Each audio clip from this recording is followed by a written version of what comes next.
हमने पहले दीपोत्सव को पूरी भव्यता के साथ एक नई ऊंचाई तक पहुंचाते रहे, लेकिन अगले 3 वर्ष हमारे लिए कठिन थे जब कोरोना महामारी ने आ घेरा था। लेकिन तब भी हमने दीपोत्सव के कार्यक्रम को बाधित नहीं होने दिया।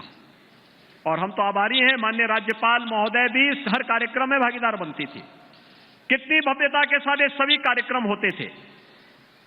और उस समय फ्री में टेस्ट, फ्री में उपचार, फ्री में वैक्सीन, दुनिया के अंदर वैक्सीन फ्री में देकर के कोरोना जैसी दुनिया की इस सदी की सबसे बड़ी महामारी को ऐसे समाप्त किया प्रधानमंत्री जी ने, जैसे छू मंतर होकर के एकदम वैक्सीन रामबाण साबित हो गई। भारत का वैक्सीन सबसे प्रभावी हुआ। मात्र 9 महीने के अंदर वैक्सीन बन जाना आज तक कभी नहीं बन पाया, अकेले भारत ने बना के दिखाया। ये नेतृत्व का गुण है। और भाइयों बहनों, यही नहीं, इस दौरान कोई भूखमरी का शिकार भी न हो। अगर राम राज्य की बात कर रहे हैं, जाति मत और मजहब के आधार पर नहीं, सर्वे भवन्तु सुखिनः सर्वे सन्तु निरामया के भाव के साथ कार्य करेंगे। सबका साथ और सबके विकास के भाव के साथ जो कार्य किया वो परिणाम भी हमारे सामने। 80 करोड़ लोगों को पिछले 3 वर्षों, 3.5 वर्षों से फ्री में राशन, और अगले 5 साल तक भी फ्री में राशन सबको प्राप्त होता रहेगा। किसी को चिंता करने की आवश्यकता नहीं, क्योंकि डबल इंजन की सरकार भगवान राम को आराध्य मान करके, आदर्श मान करके कार्य कर रही है। और उसी भगवान राम को आदर्श मान करके आज एक बार फिर हम सब अयोध्या में आए हैं। अयोध्या वासियों की जिम्मेदारी अब और ज्यादा बन रही है। आतिथ्य सेवा का, अतिथि देवो भव का एक पवित्र अभियान के साथ हमें जुड़ना है। याद रखना, अयोध्या में जितने पर्यटक और श्रद्धालु वर्तमान में आ रहे हैं, 22 जनवरी के बाद यानी मकर संक्रांति के बाद इसकी संख्या इससे 10 गुना होने जा रही है।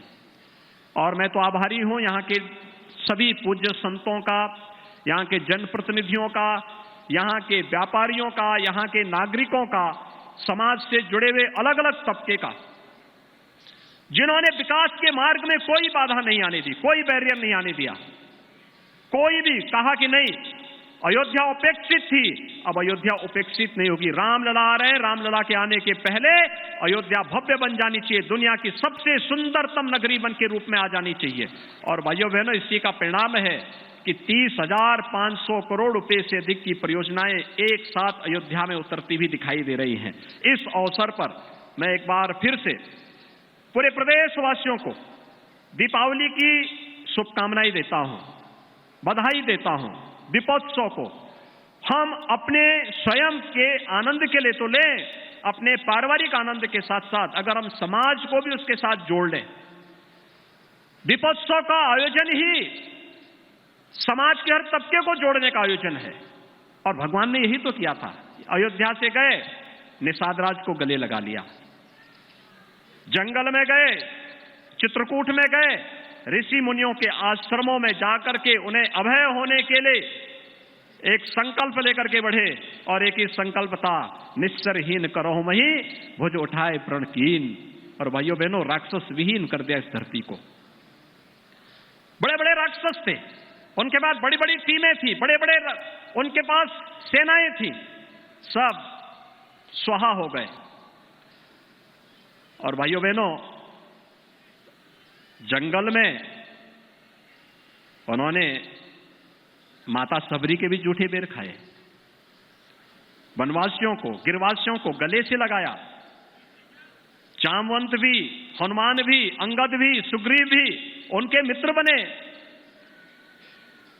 महर्षि अगस्त्य का भी आशीर्वाद लिया, सेतुबंध का निर्माण भी किया। और अयोध्या आगमन पर राम राज्य की आधारशिला की नींव को रख करके दुनिया की सबसे आदर्श व्यवस्था के रूप में किसी एक व्यवस्था को दुनिया आज भी मानती है, वह राम राज्य की व्यवस्था को मानती है। और राम राज्य